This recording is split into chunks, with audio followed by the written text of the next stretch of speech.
Imagina só, uma doença que chega e de repente apaga mais de um terço de toda a população de um continente. Um evento que não só mata milhões, mas que simplesmente destrói todo um modo de vida e muda o futuro para sempre. Essa foi a peste negra. E a gente vai entender agora como essa catástrofe aconteceu. Olha só, a gente está em meados do século XIV. A Europa estava, sabem, num momento bom. As rotas de comércio bombando, cheias de mercadorias, gente indo e vindo, ideias novas circulando. O que ninguém, mas ninguém mesmo podia imaginar é que essas mesmas rotas estavam trazendo um terror. Um terror invisível. Uma onda de morte que ia colocar a civilização inteira de joelhos. E esse desespero que a gente vê nessa imagem era só o começo de tudo.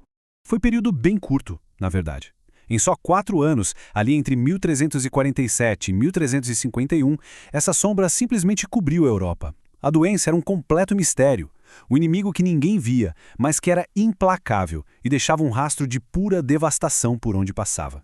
Mas, afinal, como é que essa catástrofe toda começou? Então, o avanço da peste negra foi assustadoramente rápido. Tudo começou lá na Ásia. E a doença basicamente pegou uma carona nas principais rotas de comércio do mundo. Aqueles mesmos navios, aquelas caravanas que antes traziam coisas valiosas como seda, especiarias, agora, sem ninguém saber, estavam transportando um passageiro clandestino.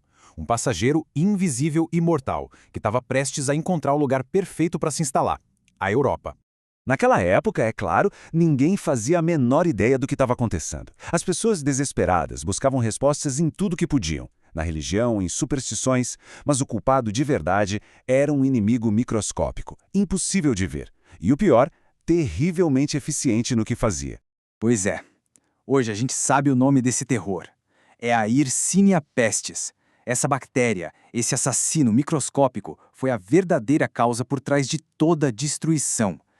E pensar que o culpado real ficou desconhecido por séculos, enquanto a humanidade procurava respostas em todos os lugares, menos no lugar certo.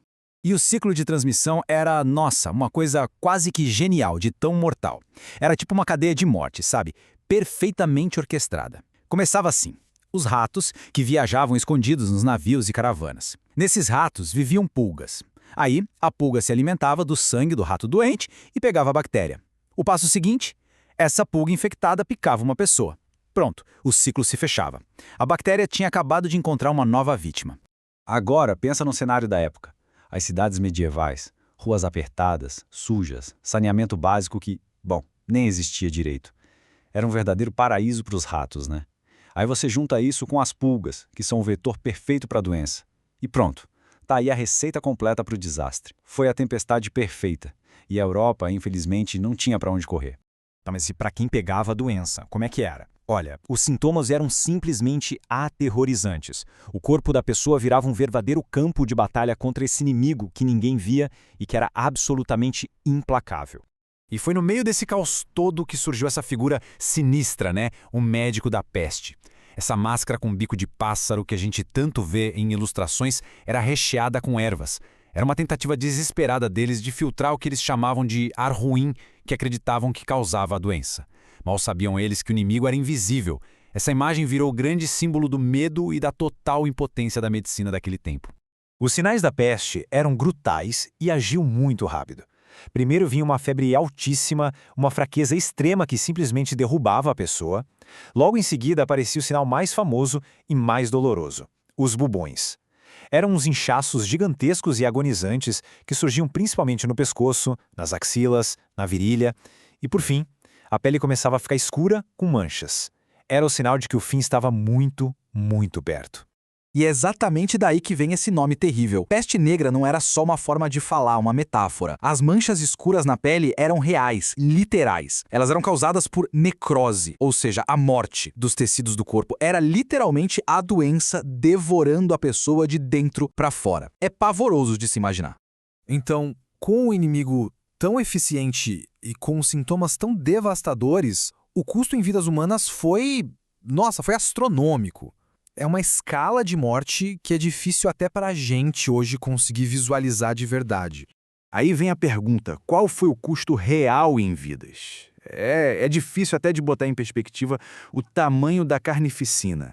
O número estimado é de 25 a 50 milhões de mortos, só na Europa. Para pensar nesse número. É como se, em questão de pouquíssimos anos, talvez até metade de toda a população que se conhecia simplesmente sumisse. Vilarejos e cidades inteiras viraram lugares fantasmas. É um número que, sinceramente, a nossa cabeça mal consegue processar. E esse número, que parece tão abstrato, tinha uma realidade muito, muito sombria. Simplesmente não tinha mais onde enterrar as pessoas. Os cemitérios lotaram. A solução? Abrir valas comuns gigantes. A morte deixou de ser um ritual, uma coisa individual, para virar um processo industrial em massa. Olha, uma tragédia nesse nível não acontece e vai embora sem deixar marcas profundas. A peste negra não matou só gente, ela abalou as estruturas, os alicerces do mundo medieval e acabou acelerando o nascimento de uma era completamente nova. E as consequências foram duradouras. Com a população drasticamente reduzida, o sistema feudal começou a ruir. E aí vem uma ironia bizarra da história. Com tanta gente morta, quem sobreviveu para trabalhar passou a valer muito mais. De repente, os camponeses tinham poder para negociar. E, ao mesmo tempo, a fé das pessoas, tanto em Deus quanto na igreja, foi abalada até a alma. Das cinzas de tanta morte, um novo mundo estava muito dolorosamente começando a nascer. É importante lembrar que, sem a ciência para dar uma explicação, as pessoas buscavam respostas onde podiam. Muitos acreditavam que a peste negra era um castigo de Deus. Outros achavam que a culpa era de ares contaminados, os tais miasmas. Isso só mostra o nível de desespero e a falta de compreensão que eles enfrentaram. No fim das contas, a peste negra foi muito mais que uma pandemia. Foi um verdadeiro ponto de virada para a humanidade. Essa experiência de morte em massa mudou para sempre a arte, a religião, a visão de mundo medieval. Ela nos forçou a encarar a nossa própria fragilidade. Foi um lembrete sombrio de que, às vezes, a história não é escrita por reis e grandes exércitos, mas sim por um inimigo que a gente nem consegue enxergar. Para ver mais conteúdos que misturam ciência, história e cultura, já sabe, né? É só visitar o nosso canal Ciência e Rock and Roll, lá no YouTube. A gente se vê na próxima.